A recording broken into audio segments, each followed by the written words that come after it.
that might one day decide we're unworthy of good credit scores or that our cat photos deserve fewer likes.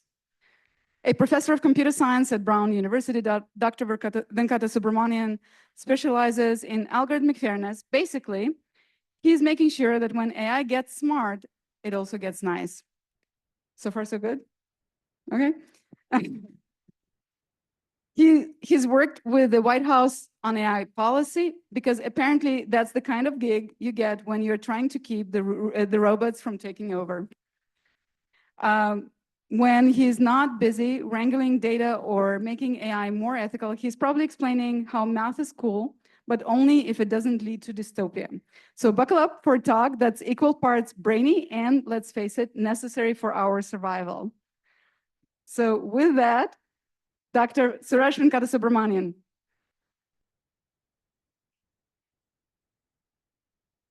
Thank you. That was hilarious. I always like the AI-generated intros. I've had this before because they always say nice things about me, more than the actual intros do when people write them. So this is great. Thank you, Tanya. So yes, I don't think I'm the only person standing between you and a dystopia. I hope not, anyway. But I do work on algorithm. I do work on ways to make sure AI doesn't do bad things to us. And I want to tell you a little bit about how we do that, and how we can do that, and how this requires work from scientists, from researchers, but also from policymakers. And I'll say a little bit about my work in that space, but also what all of us can be doing. So I think it, goes without saying, or maybe it does go without saying.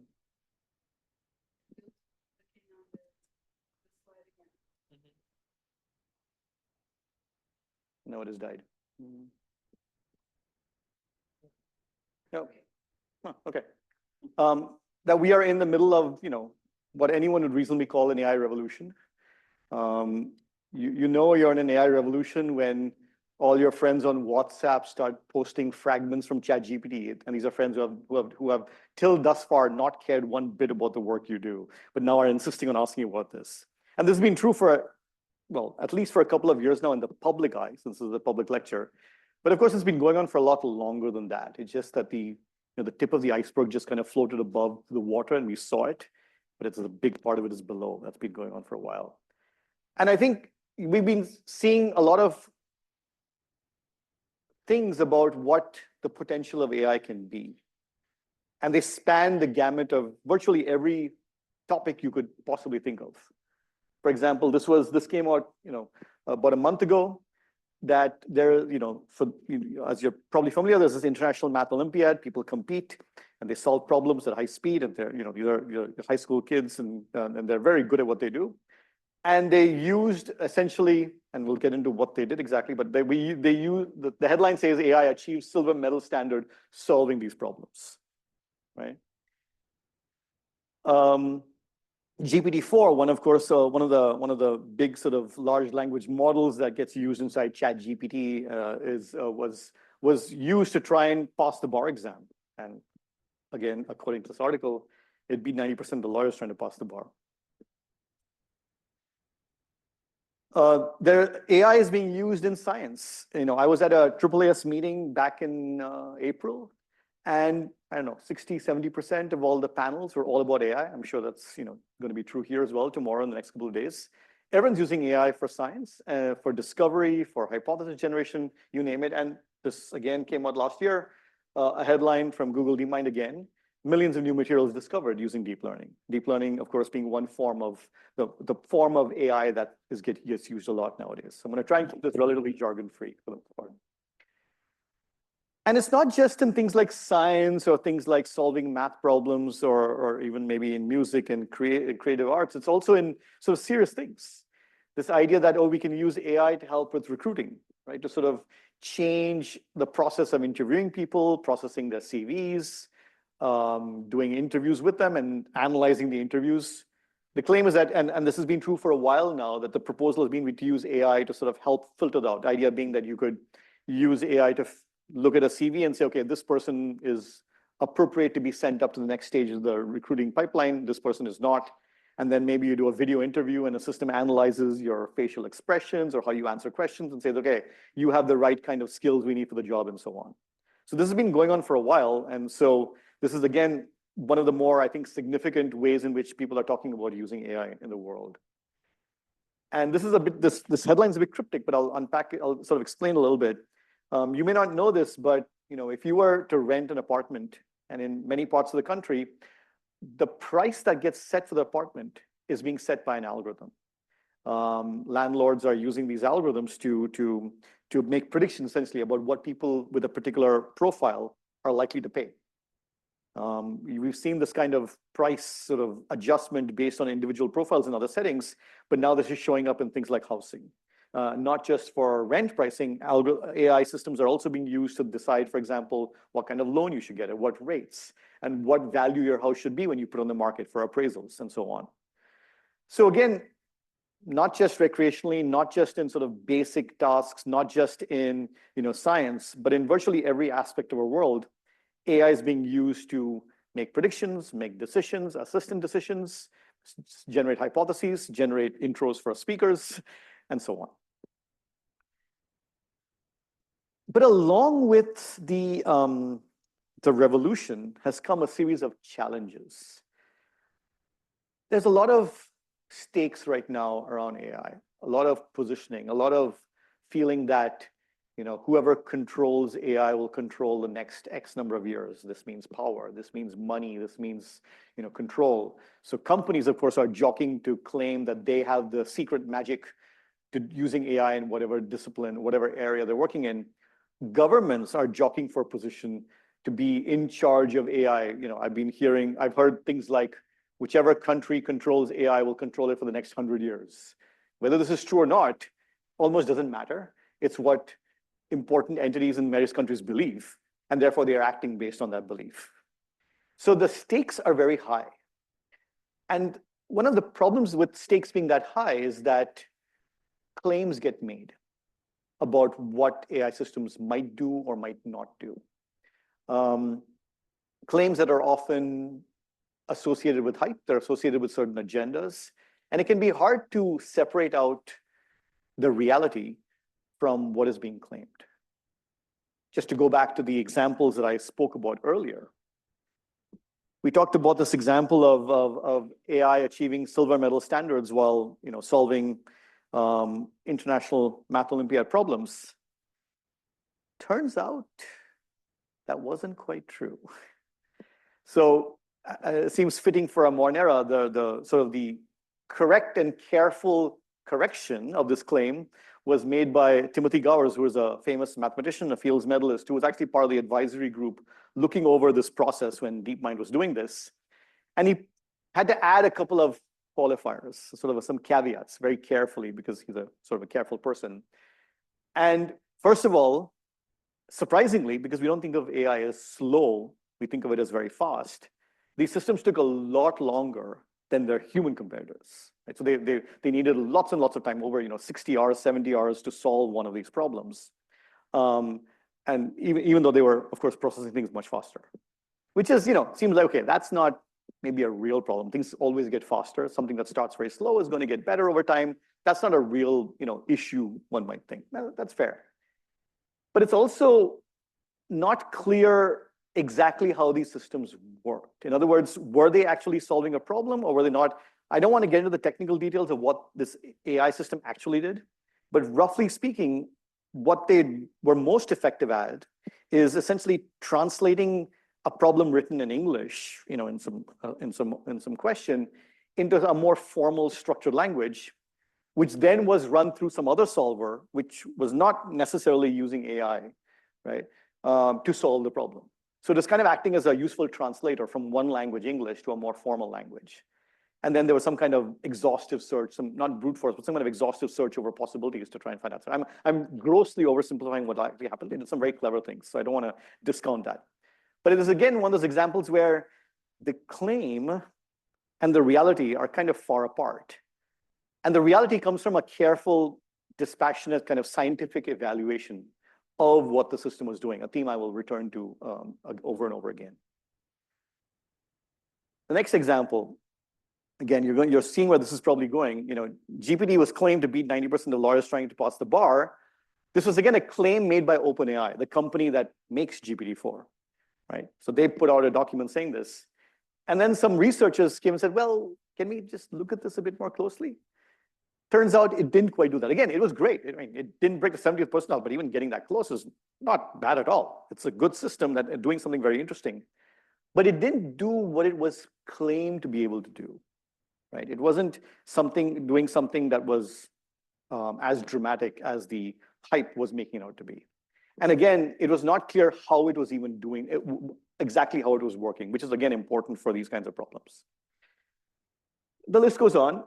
The millions of new materials that were allegedly discovered with deep learning, well, not quite. A bunch of researchers who specialize in material science looked at some of the materials produced and said that most of them were kind of very, standard things you would put, any kind of basic system could put together with a bit of guesswork and a bit of reasoning, a bit of domain knowledge. It wasn't particularly useful. And again, if you're trying to find some interesting materials and I say, here's a million new materials, that's not really helpful unless you can actually find something useful in that pile of million materials. So again, yes, but not. And this keeps on going, right? So this whole idea of AI recruiting being a game changer, this is something that I've spent, much of my, at least a recent part of my career thinking about. And this is a very nice book that came out recently called The Algorithm. It's a little polemical in the title. I'm not sure we're all going to fight back now. But I think the idea that you can use AI in recruiting to make decisions about people's lives, to make decisions about how fit they are for a job, has been called into question over and over again now. There are many reasons why this doesn't seem to work. These produce biased answers. For example, these video interview systems will discriminate against people who are neurodivergent, who are not able to, say, sit still in front of a camera for various reasons, but are perfectly capable of doing the job they've been asked to do, and so on and so forth. So this idea that we can use AI has to be qualified very carefully in this context. And again, it's kind of funny that I was mentioning the rent pricing algorithm, because it turns out that what was happening was not that one landlord was using this to try and predict, that a bunch of landlords are using the same algorithm to collude and therefore drive rent prices up. And in fact, some of the documents that were revealed in discovery during this lawsuit show that essentially they were trying to push the numbers up as high as they could using the algorithms, try and push the rents up as high as they could so that they could just get as much revenue. And this is a continuing sort of, unfortunately, feature of these systems. About a year or so ago, the Justice Department had come to an agreement with Meta, the owner of Facebook, because Facebook was allowing advertisers to place discriminatory ads for housing, essentially allowing to say things like, well, we only want people from this demographic, we want people from that demographic, and so on. And that's illegal. So with all these claims, there's a bit of, there's always this, yeah, but, which only comes after people start digging into the claims, start looking very carefully at what these algorithms are doing, and start thinking very hard of, is this in fact how they're working? Are they working as claimed? Is there something else going on? And this goes on, right? So there are claims that AI will change healthcare. It can produce chemical weapons. It can figure out geometry and reasoning. It'll replace your doctor. It'll replace artists. It'll replace teachers. Replace everyone, basically. You pick your profession. There's an article saying AI is going to replace people in that profession, including professors.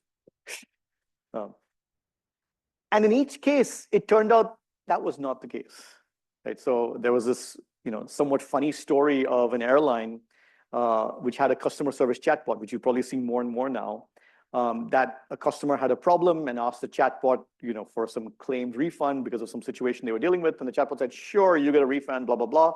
Turns out the chatbot was lying, or not lying. The chatbot had hallucinated or just made up a policy that was not true of the airline. And so the airline said, we're not going to, honor this claim because it's not part of our policy. The customer said, your chatbot told me. And then the court said, yeah, your chatbot told him, you got to comply with that. And so this has happened. Actually, this happened in New York City again. The New York City's mayor's office put out a chatbot to give people advice about availing of government services. And the chatbot happily started spewing out advice that would be illegal if actually someone acted on it. Because these systems are conversational, they're supposed to provide responses. It's not clear there is any understanding there in these responses, and so on. So there's a nice article from the Atlantic that came out a few months ago that sort of summarized in a very convenient way, I think in a very distilled out way, what has become the problem with the deployment of AI broadly in society. That it has become a technology of fate. In other words, it is less the case that we are using AI because we have thought through the particular use case, that we have thought through how we're building the system, that we have thought through where it's going to be used and what answers it's producing. And we have looked at and evaluated and tested the results it's producing ahead of time. It has become more of take a problem, sprinkle some AI on it, whatever that means, and everything will be better. It is essentially a faith-based argument. And if there's anything that science is, it is not faith-based. Right? We don't trust things that we cannot verify, we cannot test, we cannot reproduce. And the problem in all of these has been a sort of a severe amount of faith placed in systems without the requisite amount of skepticism and scrutiny and testing and evaluation. And that's where we are today. And we still are, unfortunately. I mean, I think we're like maybe 2% more skeptical about AI than we were in 2022 when ChatGPT first came out. And everyone's like, oh my God, this is crazy. The world is going to end tomorrow. But there's still a lot of hype and claims about AI, again, driven by incentives, which is not to say that the underlying technology isn't amazing, which it is. But it's that it is getting harder and harder to distinguish the claims made about the technology from the technology itself. And that's a problem because we need to apply a certain level of rigor to our thinking about when and how to use AI. So there are many things I don't want to just sit here and complain at you. I mean, the reasonable answer from you is, okay, what are you going to do about it, right? And that's a fair question. And there are lots of things that we are trying to do about it and that we want to do more. We're at the beginning of this journey. I think we're not anywhere near its end. But what I want to do is tell you a little bit about some of the things that are already happening. First, in the policy space, in the world of how we should supervise and govern AI systems, and then start talking about what, as researchers, we should be doing to think about these questions and get better, more grounded knowledge about AI. So how do we govern the use of AI systems, right? So if we start off from a premise, okay, there are two problems here. One is new systems that people are developing that have all kinds of issues with them that we need to make sure we don't put out. And then systems that are already out there that we need to put in check. So I'm going to kind of go this backwards. I'm going to go first and talk about what do we do about systems that are already out there. And then I'm going to talk about what do we do about systems that are not yet out, that we can start to build better. So how can we govern the use of AI systems? So I was, I've been a card-carrying computer scientist all of my life, or at least all of my adult life. And till about, 2021, that's all I was, a computer scientist and an academic working on this research. But around the early sort of few months of the Biden administration, the main office inside the White House, the Office of Science and Technology Policy, which essentially advises the president on science policy, put together sort of a group, which I was invited to be part of, that was trying to say, okay, what do we do about AI? How do we think about the ways in which AI is affecting society and the world? And how should what is the role of government? Maybe the role of government is to do nothing. That's possible. Or maybe the role of government is to put in some kind of guardrails, some kind of check, some kind of constraints so that when we do deploy these systems, we know that they are safe, effective, and trustworthy. Kind of like how when we get a car and drive it out the lot, we expect it to behave a certain way. We expect that it will brake. We expect that it will accelerate. We'll expect that when we put the lights on, they will go on. We expect that when you put the wiper on, it'll wipe at a certain speed. We expect those things because every car has to go through a battery of tests. They have to comply with a battery of tests that has been put out by the government before they can go out on the road. The same is true for planes. Thank goodness for that. The same is that in recent years, maybe our faith in the security of planes has been shaken a little bit, but nevertheless, for the most part, there is a lot of security checking and a lot of verification that goes on to make sure planes fly and they do the right and they are engineered correctly. This is true for drugs. You go to the pharmacy and take some medicine, you pretty much assume it's doing what it's supposed to do. This is because the FDA puts companies through very rigorous processes to make sure that their drugs are, again, safe, they don't kill you, and effective. They actually do the thing they're supposed to do, right? This is true for consumer products, right? This is true for many. So in many sectors where there are concerns about the systems that could be put out in ways that could affect people's lives, there are usually protections in place. And so the question is, what would that look like for AI? And we didn't really have an answer for that at all. We didn't even know what that would look like. So we started doing this process, and about 2 years ago, roughly, we produced this document, which was called a Blueprint for an AI Bill of Rights from the White House. And it was it's either a very long document or a very short document. I'm going to give you the short version. And the short version says this, that every system put out there that can affect people's lives or can affect their opportunities for advancement, like getting a job or getting a loan, or it affects their access to services like welfare benefits or childcare and so on, must satisfy 5 basic principles. And what are these? Well, first of all, we need to build systems that are safe, effective. They don't hurt, and they do what they claim to do. You'd be surprised how many systems out there. In fact, some of my colleagues wrote a paper outlining the dozens of systems that are out there in use today that don't do what they claim to do. So just making sure that systems are safe and effective is a lot of progress we should be doing. We should protect people from discrimination, from discriminatory decision-making by these algorithms. Machine learning algorithms, AI systems, take in a lot of data. Where do they get that data? From past records. If you're trying to build a system to decide whether people get loans, you go collect data from the past 50 years of how people have got loans. You collect data from the past 50 years of how people in this country got loans. You're going to get a lot of biased data because for the longest time, you only got loans if your skin was a certain color and not otherwise. And so the algorithms pick up on those patterns because they just need so much data. And there are ways to deal with this problem. But the point is, asserting that it's important that you make sure that you're testing your systems for this is something that we felt was important to say. We should protect people from abusive data practices and can give us control back over how our data gets used. Half the trouble right now is you have some data breach and everyone panics because your data is being leaked. That's a problem because your data gets used, your social security numbers get collected and they get taken and used by someone else. Your identity gets stolen.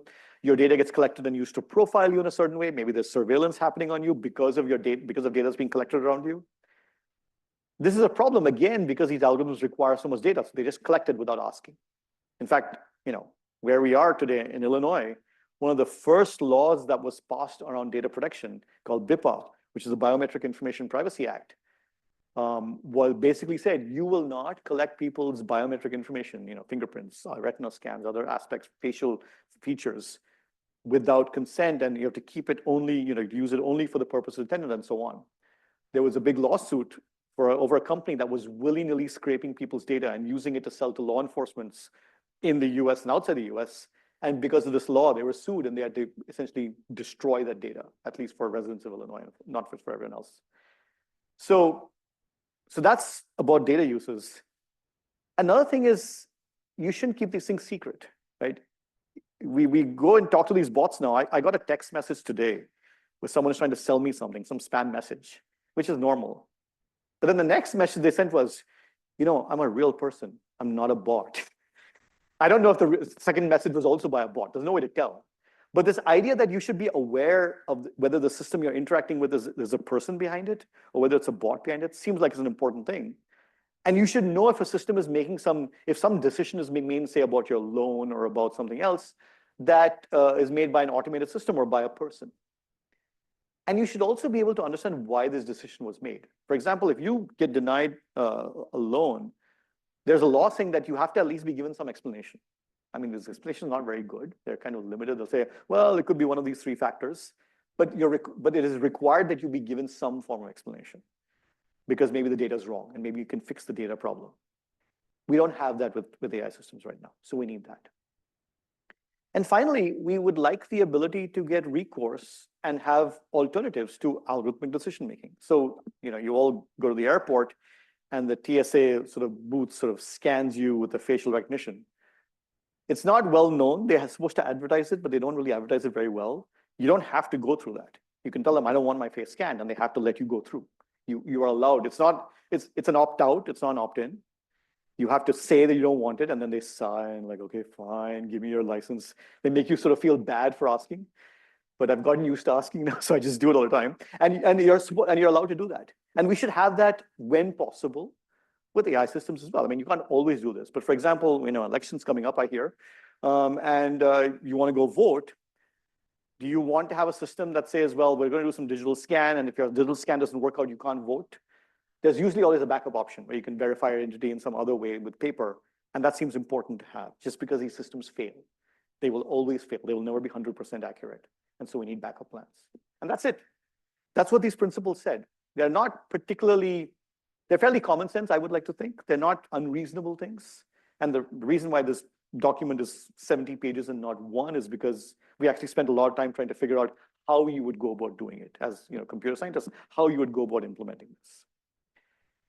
And there's been a lot of work since then to try and enshrine the principles in actual laws. So governments all across the country have been trying to put some of these ideas into practice.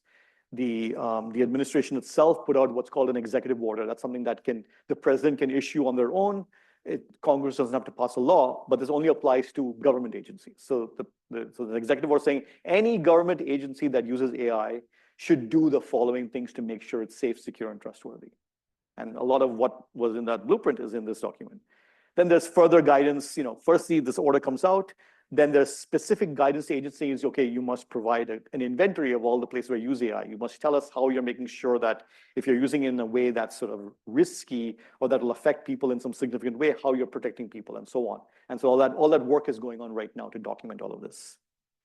In addition to that, there's action in Congress. There's a lot of movement, a lot of proposals, a lot of bills being proposed to, again, both drive innovation in AI as well as protect people. For example, the first picture there is what's called the American Privacy Rights Act that would protect people's data and make sure that you couldn't use the data willy-nilly without permission. So that's happening. We'll have to stay tuned and see what happens. But there's a lot of activity in Congress right now. And there's plenty of activity in the states. There's, this number is maybe a few months old, so it's probably changed since then. But there's across the states, there's tons of proposals and tons of bills actually passed. The most prominent ones were actually passed last month. One bill was passed in Colorado, and there's another bill that has passed the legislature in California and is waiting for the governor's signature, that are both sort of dealing with aspects of governance around AI, making sure that any AI system put out there has some protections around it. And there are many components of these proposals. And so you can think of them in multiple groups. The first group, which I'll call the testing group, says, you got to test your systems before you put them out there. Come on. You just got to make sure they're doing what they're supposed to be doing, which means you're testing for biases and discrimination, and you're mitigating these to the extent possible. You're doing this before deployment. And once you deploy them, you're actually seeing how they work, and you're recording how they work and collecting data and keeping it in some place. Again, nothing that's necessarily too hard to do, but that is not done at all right now. We put out systems out there, and we never bother to see if they're actually working. Another component of this is transparency, right? That we want clarity on what these algorithms are, what data they're using, especially with systems like these large language models like ChatGPT. They seem to be very sensitive to some of the data that gets put into them and how they respond. We would like more understanding and more transparency about what data is going into the system and as a way of explaining how it's doing what it's doing. Just basic knowledge about that. And finally, we need accountability, right? We need a way to say, you must tell us what your system is doing. Someone needs to write a report, and someone independent needs to evaluate this. And if you don't do it right, and if you haven't tested it, and you haven't done reasonable things that people are expected to do, I mean, we can't predict everything, but if you don't do things that are just common sense things to do, there will be consequences. If a car gets put out on the road and it has a problem, and that problem hasn't been looked at, that car will be recalled. And this happens over and over again. If a drug gets put on the market and there are harms associated with it, it will get recalled. There are always consequences. So these components of testing, transparency, and accountability are key elements of how all these policy proposals are structuring. And in addition to that, there's a bunch of other stuff, right? One conversation I had at dinner was about access to resources. One of the challenges with AI right now is that it requires lots and tons of resources. The reason why NVIDIA is the company that makes some of the chips used in AI development, its stock price has gone through the roof is because everyone wants those chips, and they're really expensive. right? If you're at a big tech company or if you're at a rich university, you can buy some of those chips. But if you're not, you can't. So how do the rest of us who don't have access to thousands of GPUs, these chips to do AI development, how do we get access to what we need to do development that is relevant in our communities, in our neighborhoods, for our domains? So it's an issue of equity. It's an issue of access and fairness. And that's something that, again, Congress is trying to think about and various states are trying to think about as well. There's also importance of doing more research, more development, because we don't really know how these systems are working and why they're working and how they're working. So we need more research to do that. And also training people to sort of training people to adjust to a world in which AI is going to be more and more important. I was at an event where we were talking about the use of AI in high schools, actually in K through 12. And even there, teachers are beginning to think about how to teach students about how to use ChatGPT, how to use chatbot, how to understand what their limits are, just the way people were being taught about the web and the internet and social media when it first started coming out, and trying to teach people how to use it responsibly. All of that is important as well. That's sort of what's happening in the policy space. But that's so I promised two parts to this. I said we'll talk about what we're doing right now, and I will also talk a little bit about what we should be doing as researchers also to sort of improve our knowledge and understanding so we can actually build safe, effective, and trustworthy AI systems to the extent possible. And so there's a couple of components of this. This is one of these very jargony words that gets thrown around a lot right now, which if you're not steeped in the space, you're like, what is this? The term is socio-technical. It's sort of a portmanteau of the social and the technical. And the premise is that if we want to truly make sure we build systems that are safe, effective, and trustworthy when dealing with people, we can't take these technologies, put them in the lab, poke at them, and then throw them out in the world and expect everything to work. This, in fact, is how we got to all the problems we see today. We have to look at them kind of in the wild. I said in the wild deliberately because Tanya introduced me. So we have to look at these in the wild, where they're being used amongst the people who are being affected by them, and understand their interactions in that setting, not in some isolated setting in an office. And that's what it means. We study technology within this sort of social, political, economic, and cultural context. This is from a committee that Congress set up, the National AI Advisory Committee, to sort of advise Congress and the government on what to think about AI. Right? This means, I'll give you a couple of examples of what this means. But basically it means, look, you should understand, for example, that if you collect data historically to figure out to predict whether people should get a loan, you should understand the history of racial and gender discrimination in this country and how that's going to affect the quality of the data and the bias in the data you're collecting. It's not that complicated, but it does require you to understand that social and cultural context. If you should understand that compute resources are expensive and only a few rich companies have access to the resources required to build the biggest language models, that's an economic dimension to this. And so you have to think through these, and that's what it means to do socio-technical research. Understand how things work in context. And this is not just one group. This is now coming up over and over again. NIST is the National Institute for Standards and Technology. They are the hub right now of best practices and standards for working with AI. And they are saying the same thing as well, that AI systems are inherently socio-technical. They're a combination of people and technology. They're not just technology.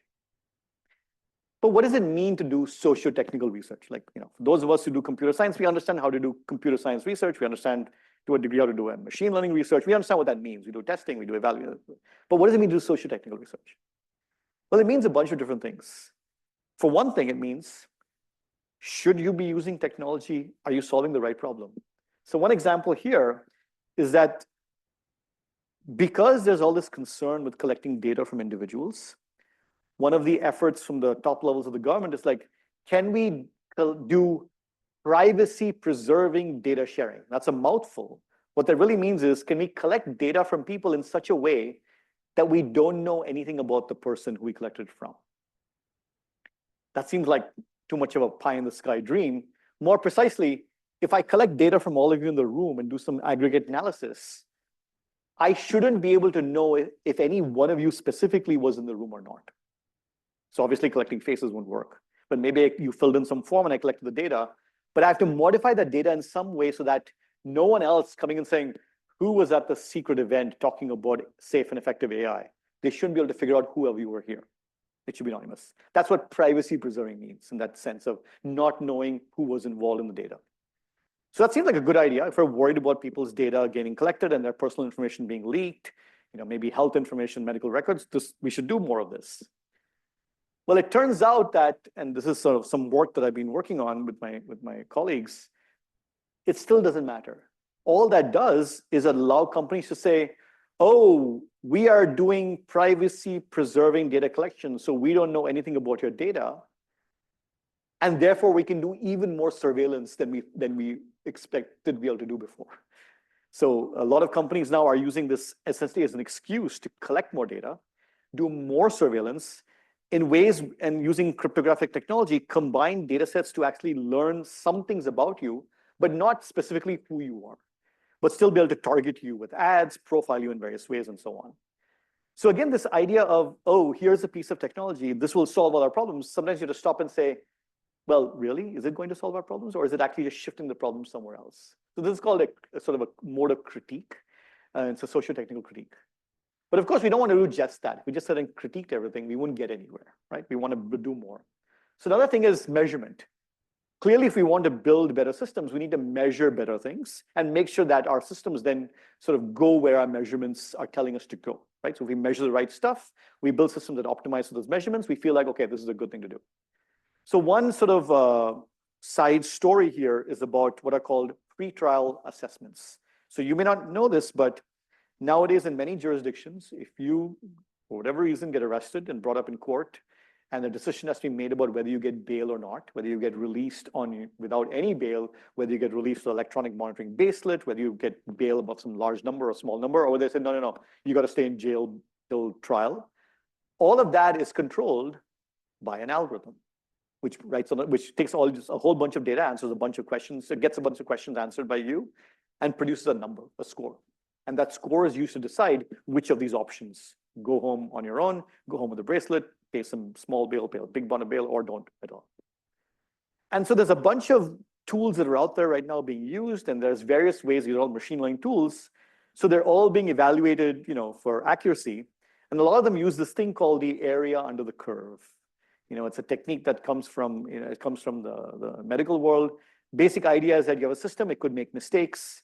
It could make mistakes by erroneously saying that someone should not be released because there'll be a risk, there'll be a flight risk. It could make a mistake by erroneously saying, yeah, this person's fine when they're going to go and commit a crime. False positive, false negatives. And you can sort of plot this curve, do this thing with it. It's a very standard approach to estimate the quality of a particular method. And so everyone uses this method now. So it turns out that even that doesn't quite work. That in fact, even though this particular measure of quality is being used everywhere, it's okay in a narrow statistical sense. However, the weaknesses, the mathematical weaknesses of that measure show up under certain conditions. For example, if you're trying to predict two different groups and one group is much bigger than the other, or the severity of the punishment of making one kind of error looks very different to the other, and so on. It turns out that in the places where this measure is being used for these pretrial risk assessments, for deciding whether children should be taken away from their parents and put in a foster home, or how to decide whether kids are going to succeed in school or not, as just 3 examples, all of those domains have those weaknesses in them that would cause this measure, otherwise fine, to fail. Technical and the social, you put it together, now you see a problem. You wouldn't have seen a problem otherwise. And so this kind of thing is important to do because we have to look at them in the context they're being used, not in vacuum.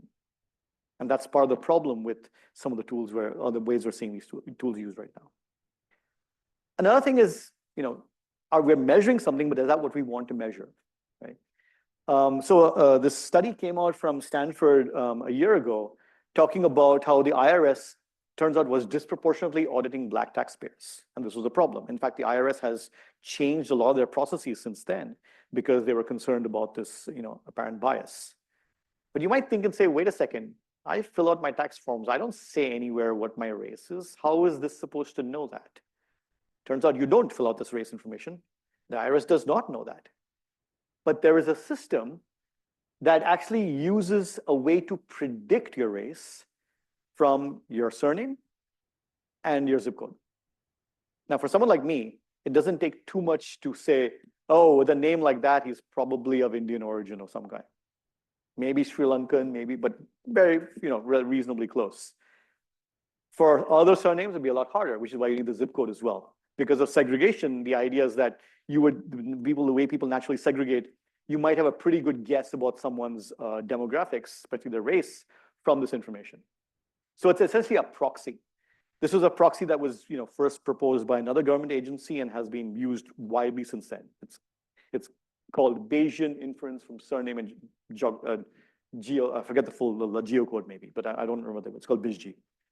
And so it's a way to essentially, without collecting data about demographics, figure out if something is biased. It's actually kind of a good thing, right? I don't have to collect data I don't want to collect, but I can build a system that can still detect whether there are biases in the system, which seems like a good thing to have. But it turns out that doesn't quite work either.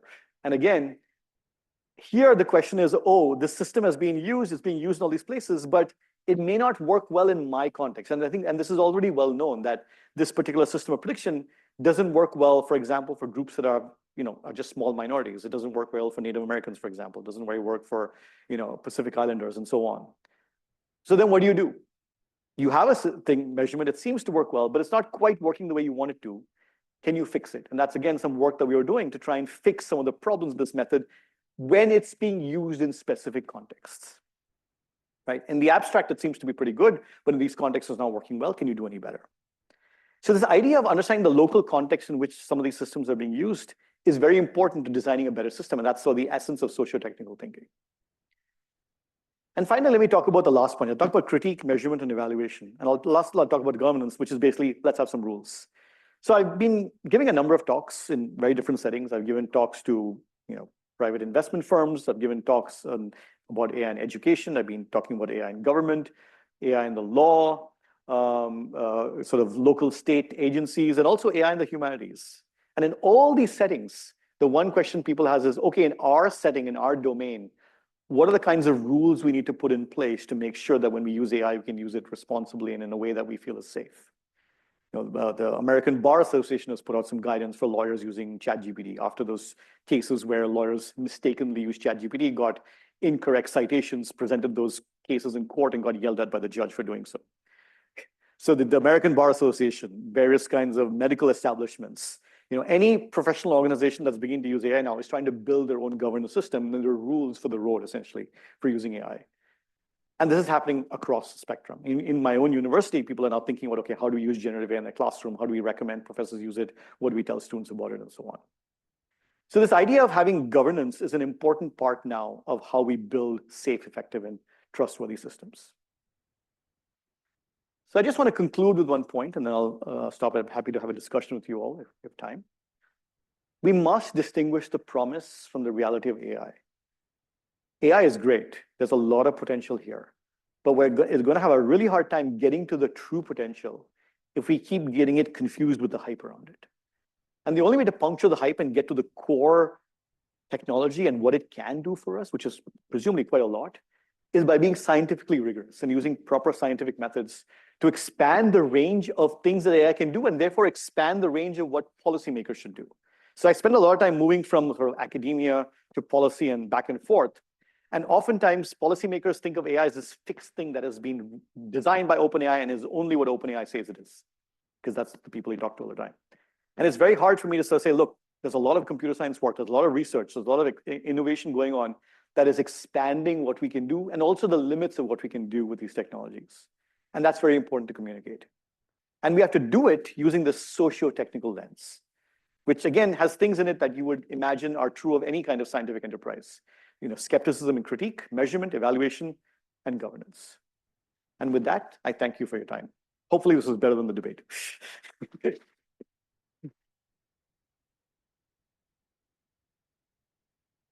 Thank you, Suresh, for a fantastic talk and really a sweeping overview of kind of the current state of AI governance. We'll start with questions from the audience. First hand was there. I saw yours. Thank you, Suresh. A really wonderful talk, and I was really happy to hear policy and humanities many times in your talk. Doesn't happen a lot when you're a card-carrying computer scientist, like you said. I should say, if I may interrupt, Uh-huh. I have a new official title as well. I'm a professor of the humanities Oh, at okay. Brown. There's a long story behind it, but I am. So I would love to hear that because Yeah. there are tensions between There are. the two communities, as you know. So my question is really around legislation and executive orders and such.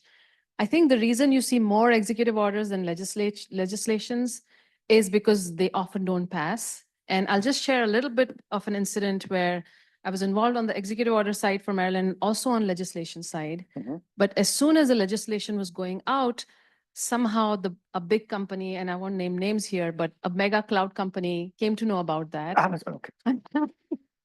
And they were in those in those deliberations, and the bill didn't pass.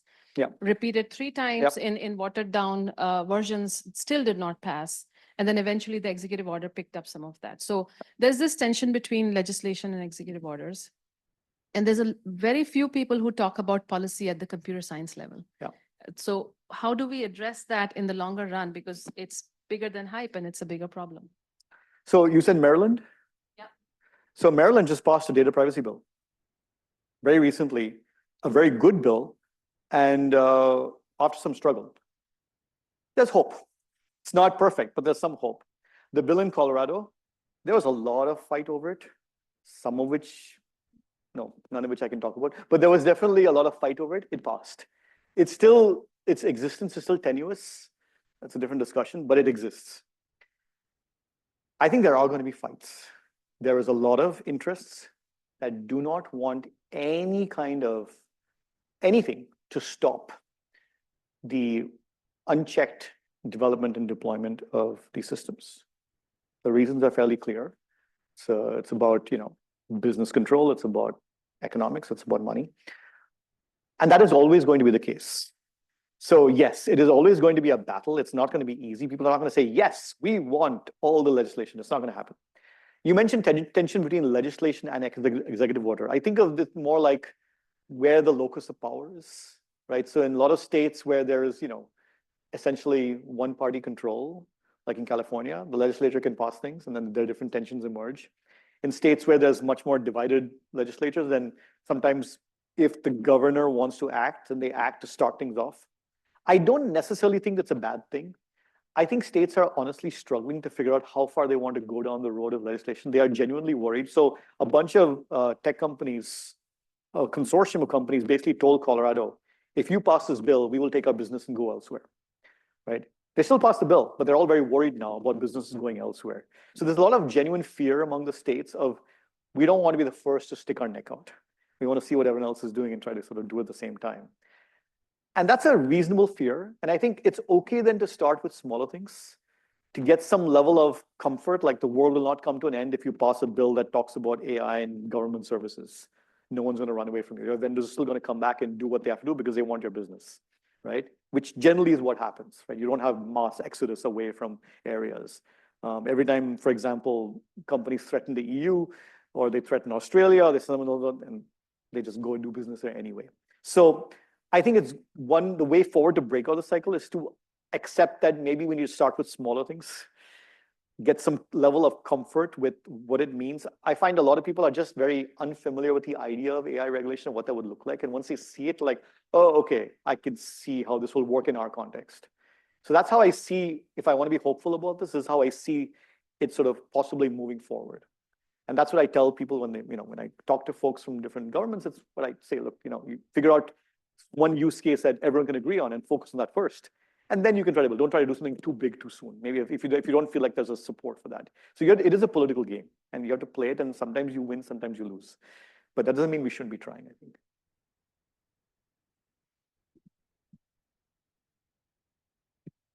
So thanks for the talk. It was really nice. So in your thing, you mentioned discrimination, and you think if you go back to like some of the earlier theories where they talk about machine learning models, you're training classifier, it's a discriminator model. So how do you avoid that slippery slope of like where you define what is considered discrimination and not in terms of information that you give a model, and how might you go about perceiving like where to draw that lines of what is acceptable information and what is bias that's unfair to kind of towards discrimination, as we would put it as a from a more humanities side. And to add to that, because in medical context, for example, you actually there are cases where you need to use age, where you need to use gender, where you need to use race to make appropriate diagnosis. So this is a good point. And the question really is, the whole point of any decision system is to make a decision. And if a decision made for me one way and for you another way, by definition, it is discriminating between us. That cannot be a bad thing just by the virtue of those differences. So how do you tell the difference between that and something which is more systemic, discrimination in a societal sense? That was the sort of, yeah. And I think the answer is it's not up to me to decide. It's up to the people, it's up to the system. For example, if you're worried about discrimination in hiring, there are particular vectors of discrimination, there are particular concerns, mostly racial discrimination, gender discrimination, disability-based discrimination, age-based discrimination. There are others as well, but these are some of the more prominent ones that come up. There is a legal standard. There are various legal standards for what counts as discriminatory behavior, right? So there's, not to get too detailed about this, but there is discrimination in terms of the output, which then has to be justified. But then you have to show that you had to do that in that particular way for your business reason, and you couldn't do it. There's a whole process for determining whether what looks like a discriminatory outcome is in fact discriminatory or not. And there's a, again, lawyers might think differently, but there's a broad sort of set of tools to think about this in the courts. What we need to do is understand how, when we bring algorithms into that picture, how that affects our thinking about it. So there's been some very good legal scholarship on, if we are now talking about a decision made by a machine learning system, and we talk about some intervention, is that intervention a problem? Is that reverse discrimination? Is that causing trouble? Is that violating the Civil Rights Act? People are beginning to think about those specific issues with specific algorithms. So we're thinking about that right now. And you can do some basic, and I think the point, to your point, Tanya, right? So yes, sometimes you do need to use age and gender, but race is interesting, right? Because for a long time, race norming was a standard practice in a lot of medical diagnostics, where you take a diagnostic tool, for example, one well-known tool for determining sort of kidney failure, it would be for some reason adjusted for African-American patients. And this was called race norming. It was not clear why until someone started trying to figure out why exactly are we changing the score on this just based on race. And it turned out that the original data that was used to build the system was built only on white people. And there was some kind of patch correction they were trying to do, which was actually invalid. So in that case, even though it had been an established medical practice for a long time to do this race-based correction, it was wrong, and it shouldn't have been done. Another example during COVID, these pulse oximeters, like these test things that can test whether you have the right oxygenation. It was shown, in fact, by a colleague of mine at Brown, that there was a systematic difference in performance, basically for dark-skinned people, because the way it used the light sensor to pick up on the oxygenation in the blood, it was reporting a higher level of oxygenation for dark-skinned people than for light-skinned people, to the point where the 90% cutoff is where you now say, okay, you need oxygen. It was giving them like a 94 when they really had a 90, and that's a problem. So yes, sometimes you need some information, but you have to be very careful. And there's a sort of a big shift in the medical world, asking more deep questions about why are we need to use this race feature? Are we merely reproducing sort of societal conditions that have given one entire group of people worse health? And are we just replicating that or not? So the answer is, I think, complicated. You have to look at the context. You have to look at the evaluation. You have to be very careful. And that's what I'm talking about, testing and evaluation and measurement. If you do it, then you will decide what works. But there's no formula for saying do it here, don't do it there. And we're not doing any of that. All right. Very different question.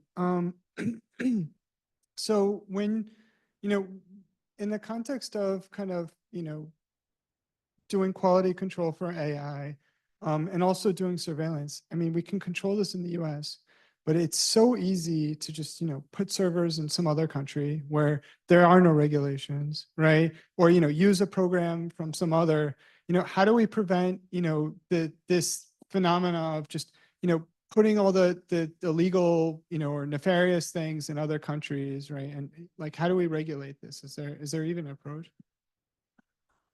I think people will differ on this. There are people who want sort of strong export controls and, systems have to be used inside, only systems built here, used here, and so on. There are debates on this. So what I'm going to say to you is my opinion. I don't think I would cast it as sort of the right way to think about this. But the way I like to think about a lot of these questions is not where the source is where the point of impact is.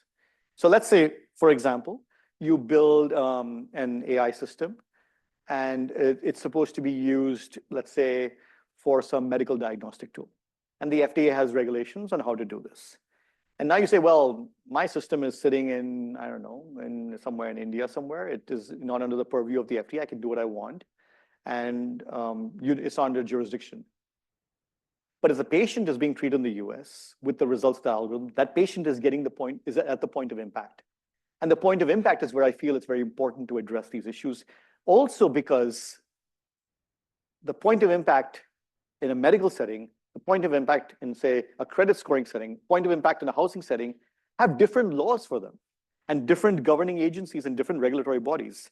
And it's appropriate that you think of them differently, because that's how our laws work right now.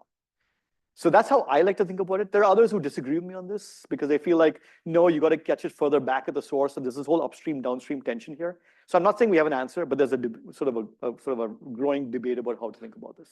So.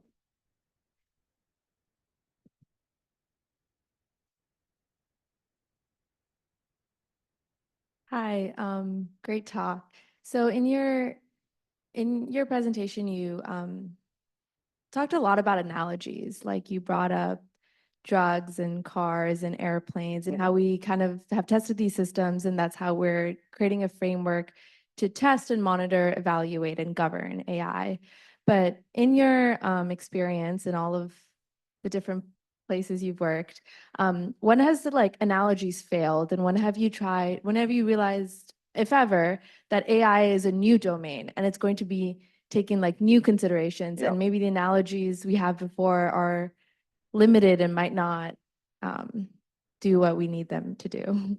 So one analogy, I think, that is the one way in which these analogies break is the fact that, say, with generative AI, with LLMs, what you have is a very general purpose technology, right? So it's very hard to reason about the capabilities and limits on a very general purpose technology like an LLM.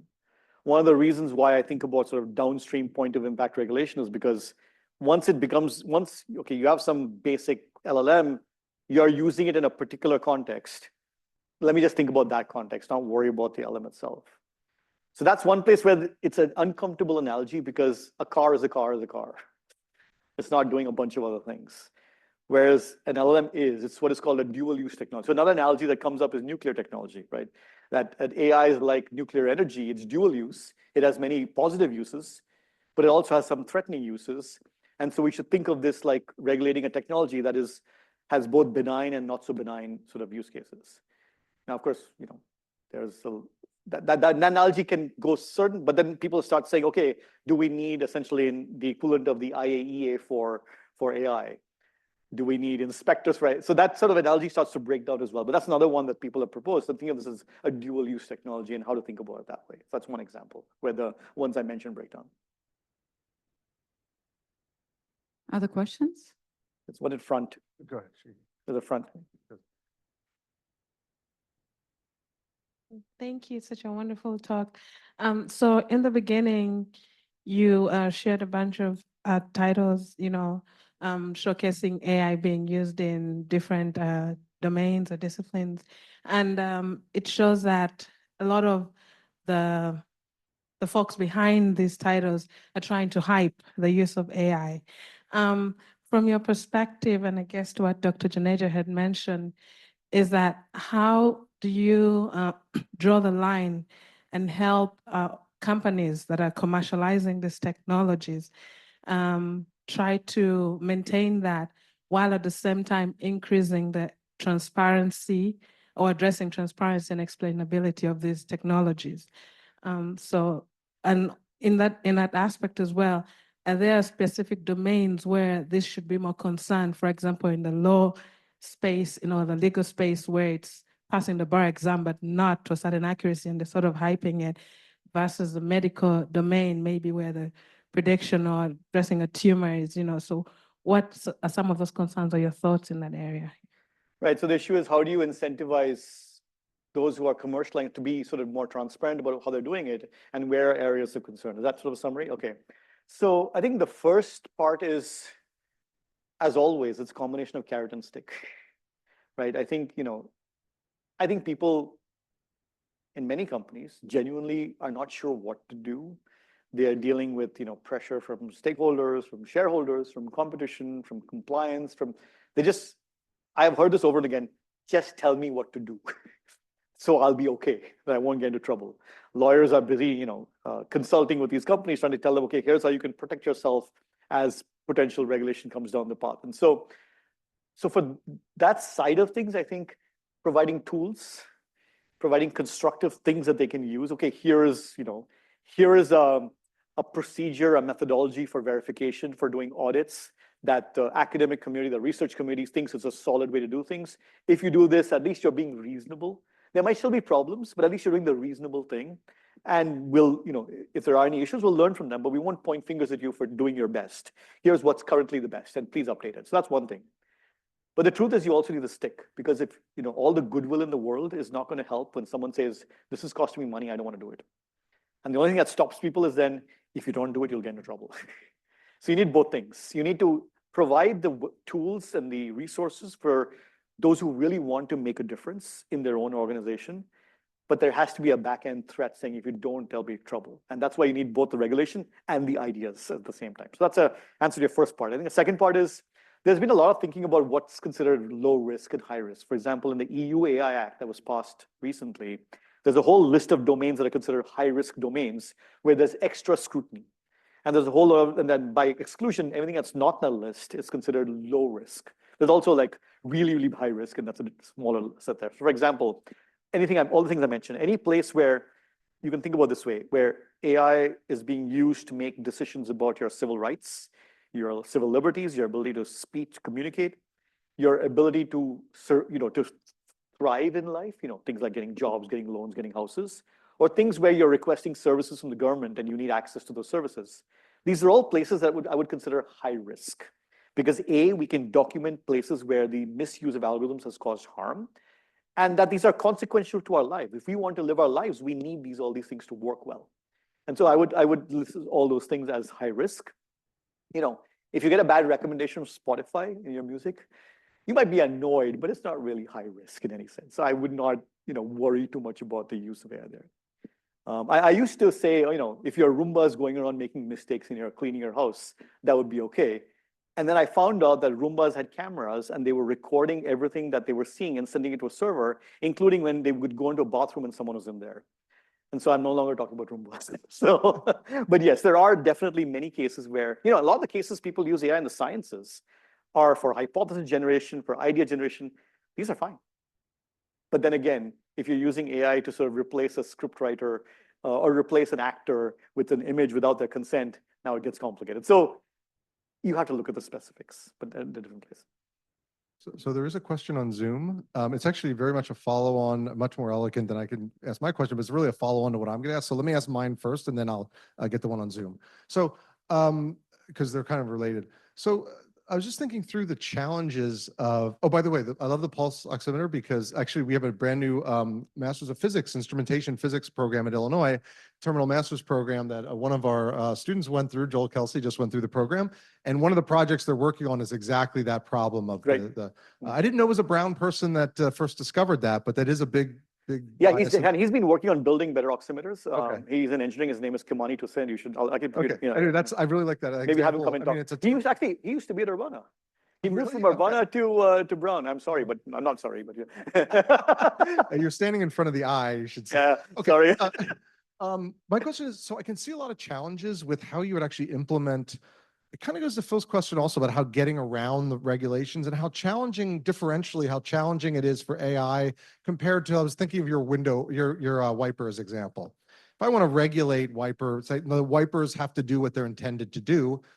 Pretty simple. They have a pretty simple function. They generally generalize well. I mean, if they're going at some velocity back and forth, they typically, depending on the rain, they're not going to do a different velocity. So it's a very But AI is different because if you're going to validate that an AI algorithm is doing what it was intended to do, we know very well how hard it is to get AI algorithms to generalize to a variety of environments. It seems like there's so much inherent wiggle room. Well, I intended to do this, but I couldn't test it under all possible conditions. Yep. And therefore I can't be held liable for the fact that it works in this classroom, but not out in a field test, Yep. So I can see a huge amount of wiggle room and therefore a really challenging way. You probably need a standards body Yep. but I can see a lot of challenges in really pinning down AI as saying it's doing what it's intended to do. Yep. I don't know if you have any comments, but just Yep. you see that or Yep. not. So in fact, there was a paper some years ago basically arguing along the lines of this, that AI is ungovernable for this reason. Yeah. It is unpredictable, it is unstable, it can do weird stuff. If you can't predict what it's going to do, how can you expect anyone to know? So I disagree with that point. And in fact, like most of my papers, I get annoyed with someone, I write a paper. So we wrote a paper about my first, probably only, but my first law review article, basically talking about how courts have adjudicated the other technologies and what they should do about AI technology. And the short answer, I think, is exactly some of the things you said. You said that we need a standards body. So for example, if there's a medical malpractice suit, right? So something happens, a patient, has some problem, and they sue the doctor. One of the questions is, did you conduct the procedures based on generally accepted standards for how you're supposed to use this machine or give this dosage and so on? If you did, and something bad still happened, then that's a problem because we still don't understand everything about human biology and medicine, but you're not liable for it. Right. So this test of under what conditions you're considered liable is called it's like a foreseeability test. Could you have, this is a legal term, reasonably foreseen that this would happen?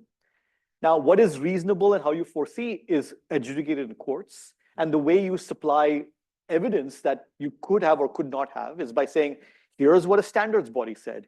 Here's what academic literature says. Here's what the best practices in this community tend to be. Have you done those things? So I think you're right that we should not set a standard that nothing bad can ever happen, otherwise you're in trouble. Are you doing due diligence? It has to do with sort of intent and whether you were really negligently trying, yeah, then that becomes Right. So it's got to be nuanced. There has to be a body that adjudicates it. It's not unlike other things that are not particularly perfectly precise. Correct. They still have to do with human intent and whether. And that's why NIST is playing an important role in this, because they are the standards. They develop guidelines and standards for the United States, and that's why they do this. Excellent, thank you. Let me ask the Zoom question. I have to Yeah. get a little close here. It comes from Carrie on Zoom. The question is, Hi, Carrie. we've seen examples of why we need to assess algorithms, and there is a general sense that we need guardrails. Creating them is hard. How do we evaluate and iterate on the guardrails in a manner similar to how we evaluate algorithmic systems? It takes a long time to create an AI Act. How long would it take to improve it? Yep. So if that's Carrie More Carvalho, elegant version of my question. if that's Carrie Carvalho, she has done a lot of work on socio-technical auditing. So she's one of the experts in the room on this topic. So how do you audit the legislation? How do you audit the policy? How do you make sure the policy can adapt, right? How do you red team legislation in some ways? So it's kind of funny. There's a paper that my student is writing right now where we're essentially trying to red team the AI Act. Like, how are companies likely to try to get around the AI Act without actually breaking the law? And so one answer to the question is, you write papers like this, show how this could happen, and go and talk to policymakers, and maybe you should be watching for these behaviors to see if they start to happen, and then see what you need to do. Yeah, you're right, the AI Act, these big legislative proposals can't be changed, and there is a tension between how much you put in legislation and how much you then hand over to regulators. Within the US, there's a big debate right now on the power of regulators. There's a Supreme Court case that could potentially severely compromise the freedom of regulators to do their work. And so it's tricky. But the way, at least it's been architected in the US, is that Congress passes legislation like the Civil Rights Act, and they say, okay, Equal Employment Opportunity Commission, you are now set up. Your job is to go and figure out the details, right? And that they're putting out guidance on the use of AI in hiring now. So there needs to be this kind of handoff where there's something formal in place, the stick, but there's also some nimbleness that comes. And I'm not saying this is all easy to do. I'm not saying that regulation is easy, that is working well, but that's the best we know how to do right now, and sometimes it works. Thank you. There's, yeah.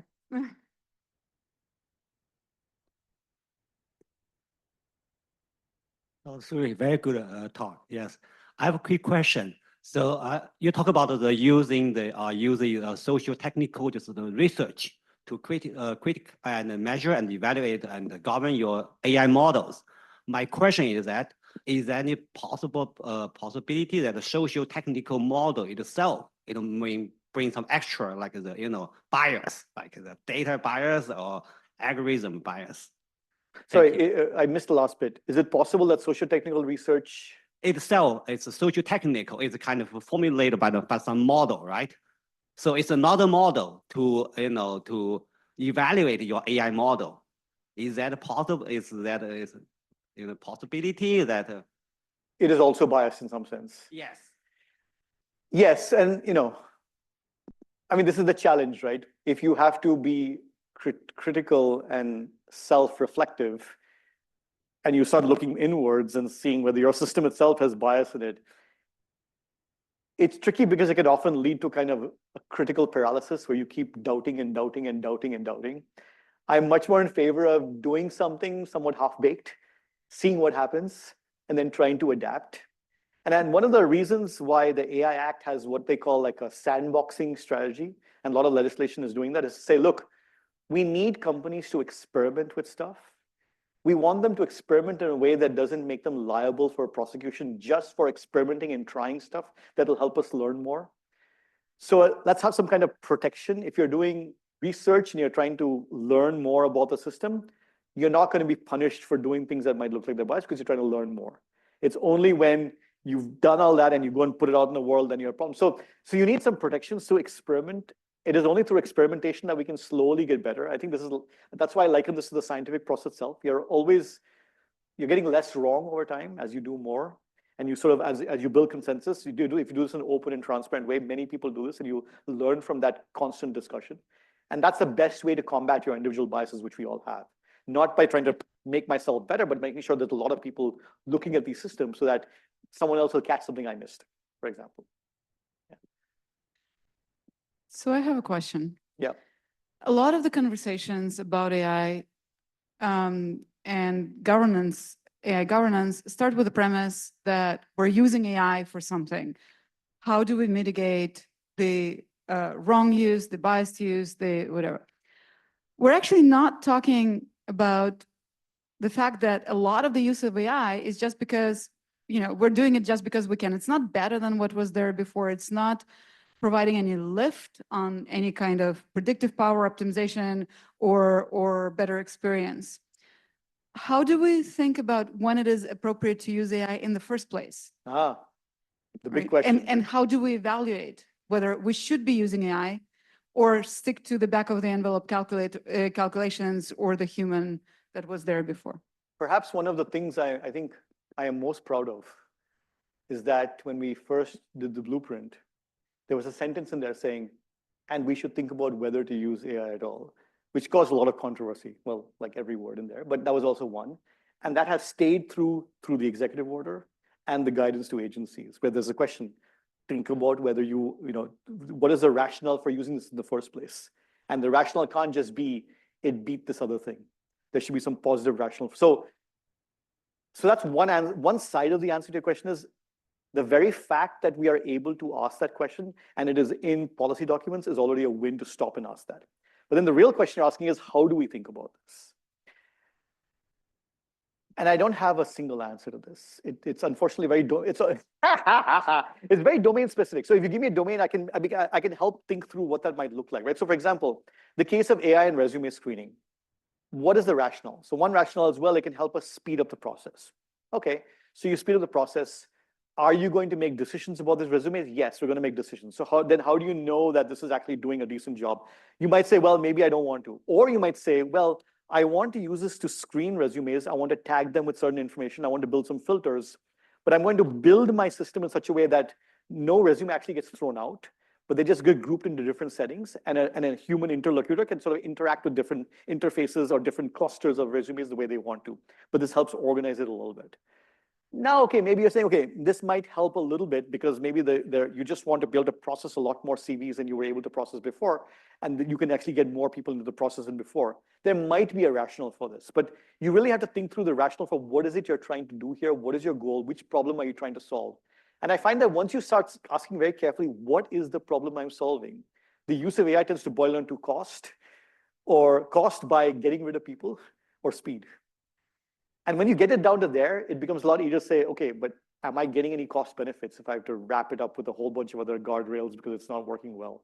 And do I really need speed of this kind, or do I need speed of a different kind? So it depends. But just asking those questions very carefully, I have found in practice tends to be a way to illuminate when you should be using it. And I've seen people say, nah, this is not working, we're not going to use it.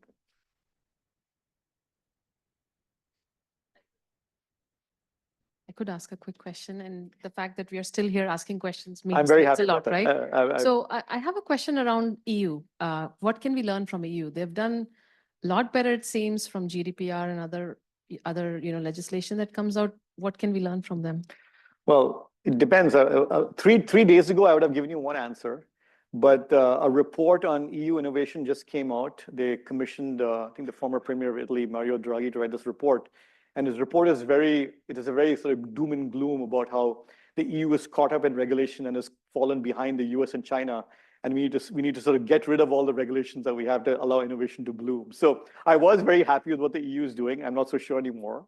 But I think it's tricky because the EU has taken a very kind of risk-based horizontal, what I'll call, approach. It's broad-based cross-cutting across all sectors that AI gets used, which is very different to how the US tends to operate, which is very vertical, sector by sector, just because of how things work here.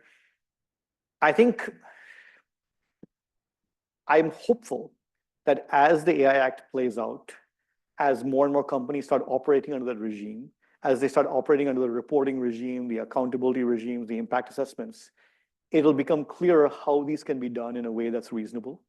And then some of that insights will pass back on to you. It's like, okay, the sky has not fallen. It's actually possible to do these impact assessments and it doesn't affect your bottom line that much, which will make it maybe a little bit easier. This is a very optimistic take, but since you asked, what can we learn? Maybe that's something we'll learn as the AI gets deployed. Really need to have these systems out there deployed so we can understand what's going to happen next. It's very hard to predict right now. Okay. We're at the point now where every time someone puts up a hand, it's like, no. Thank you so much for the talk. Really appreciate it. I wanted to ask about, I guess you just kind of brought up the concept of like AIs and resume screening. Yeah. And I read a paper recently that was talking about, so there was the classic Amazon example that where it was like they had an AI resume screener that was discriminating against women.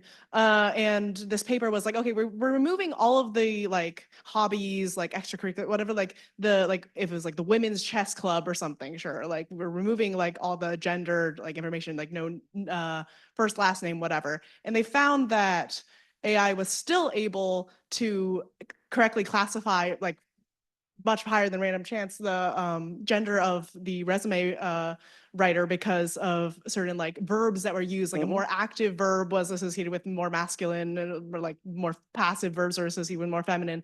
So yeah, just kind of wondering like I guess you kind of brought up with the example of resumes, like not using it to actually like throw away resumes, just to like classify them into buckets or something like that. But I'm wondering if like, and like just using this specific case, like other ways to like minimize this like kind of bias that just is easily introduced.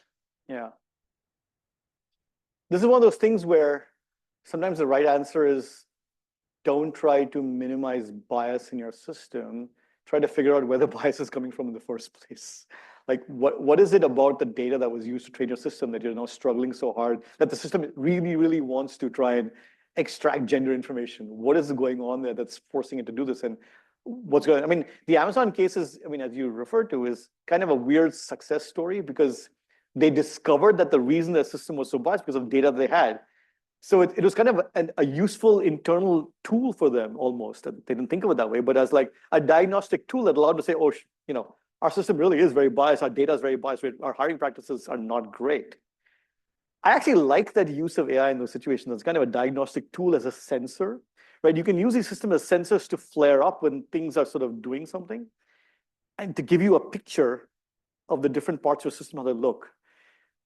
That's actually a good use case for these systems, I think. And that could be, I think, a better way to use AI to sort of pick up on patterns, signal, okay, I found a particular pattern, and then bring it back to us to say, okay, we're good at sort of taking like a dashboard or a pattern and saying, hey, what are these lights all going up in this particular combination mean for a system? So that's a thought. So we actually have one more from Zoom, if it's okay. This comes from Naoki Seto. Question is, so training data sets are very important for any AI algorithm. How can we encourage people to provide good and high quality training data? What do you think about AI generated training data sets, which is like bootstrapping? So one of the proposals, because apparently we have run out of data to feed the insatiable hunger of LLMs, is that we use synthetic data. So we generally use LLMs to generate data that will be then fed into LLMs. It's like Soylent or something, processor. It's tricky. We're still learning more about the effects of synthetic data.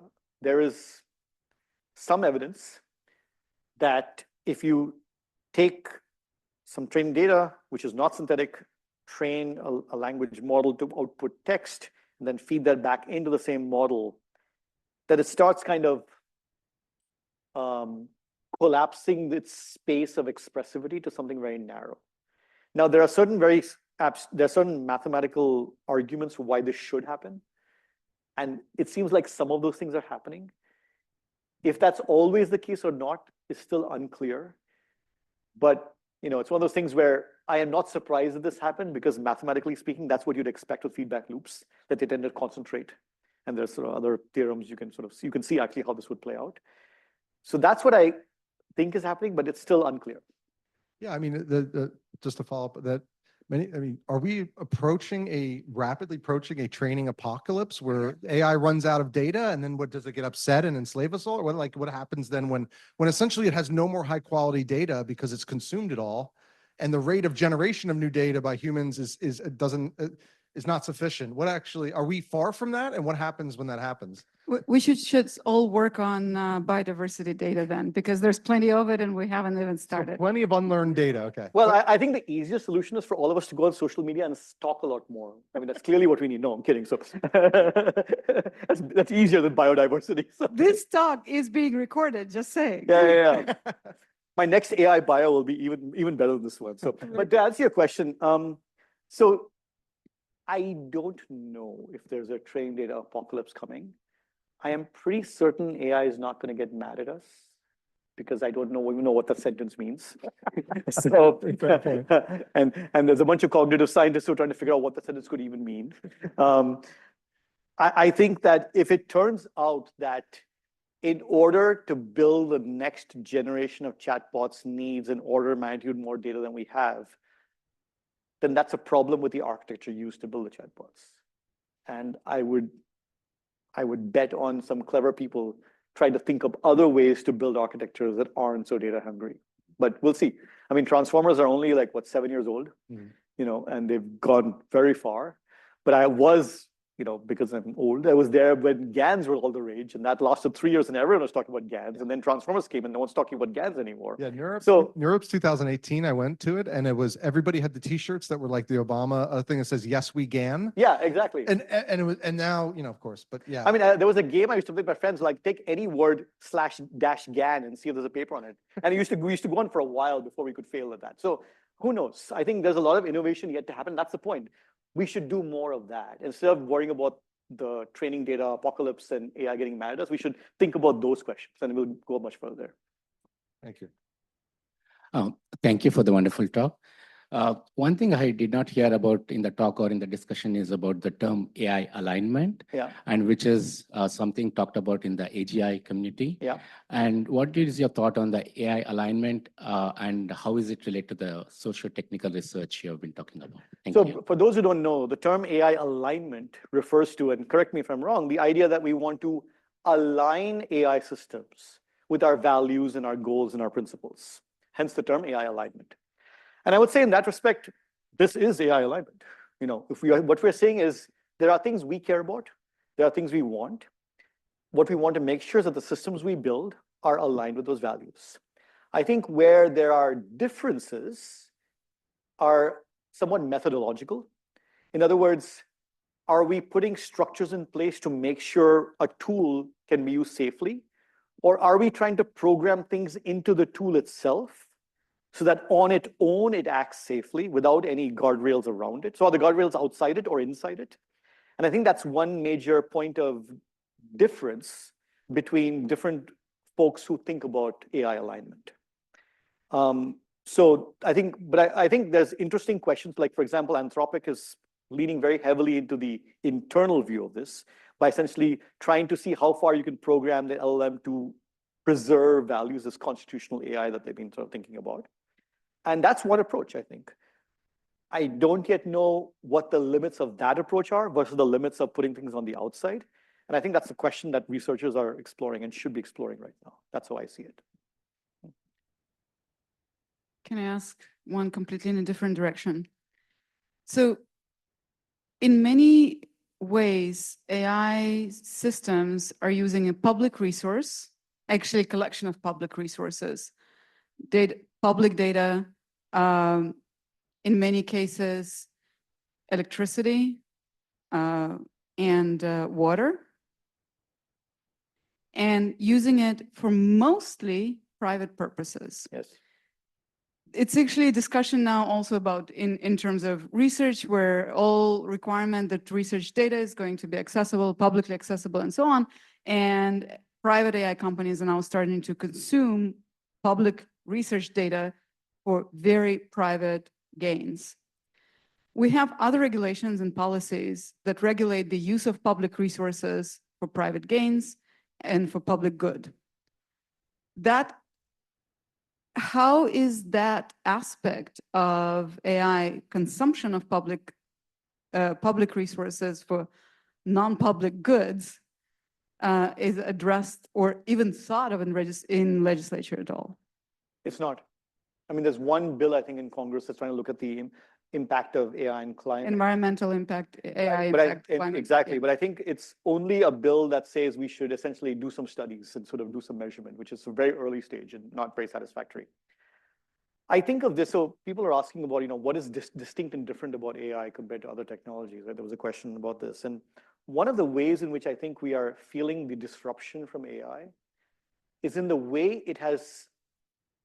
the use of AI has subverted practices, regulatory environments, and assumptions about the physics of regulation, to use a bad analogy, that we thought we had understood. So in particular, people pay for electricity. So you could say, oh, well, if you're an AI company, you pay for electricity, what's the problem? You're paying money for it, you're getting your thing. Of course, the problem is that no one imagined they would use this much electricity and this much water. It's just way more than people imagined would be used, and it's increasing. So in some sense, we have to change our assumptions about the world that have led to the pricing, that led to the sort of economics, that led to the regulatory structure and the, how should I say this? The way in which we price and give out public goods. That has to be changed in this context. And I think of this interesting example from cars, where the whole point of the gas tax was to say, well, if you drive so much distance, you will use that much gas, and so you will pay that much in gas tax. It's a way of getting money for highway repair as in proportion to how much you drive. That seemed reasonable. But with the growth of electric cars, the amount of revenue coming from that is just dropping because there's no gas tax. And those cars are not paying a gas tax, which means you're not getting the revenue you need for the highways. That proxy is now broken that we used to have. I feel like something similar might be happening here, where we had some assumptions about, you pay for what you use, and that's a reasonable amount, and you pay more. That this has changed that equation, and we need to revisit that equation. Maybe I don't know how. I don't know much about public pricing of utilities and stuff. But in terms of data as a public resource, they're not even paying for it. But but the problem is we're even further behind there because we're not even recognizing the data as a public. We're not even recognize that data is a public resource. At least with electricity and water, there's a recognition. That recognition doesn't even exist yet there. We don't have data protection. We don't have any of those things that would normally consider data to be a personal resource or at least not owned by a company. And the arguments about, for example, the copyrighted material being taken by OpenAI, or allegedly being taken by OpenAI and other companies to do their work, they're literally saying, well, we can't produce LLMs if we don't take this material. Like, but it's copyright. It's like, so the whole copyright regime seems to be fraught, at least, if not broken, because of this. So we don't even have that premise to start with. Going once? Any more questions? Going twice? I think you're free. Sold. Thank you. Thank you very, very, very much for a fantastic talk. Thank you, the audience, for being patient and spending the time and for wonderful questions. And Suresh for answering them so patiently. Thank you very much again. Thank you to everybody on Zoom. We're done. Thank you.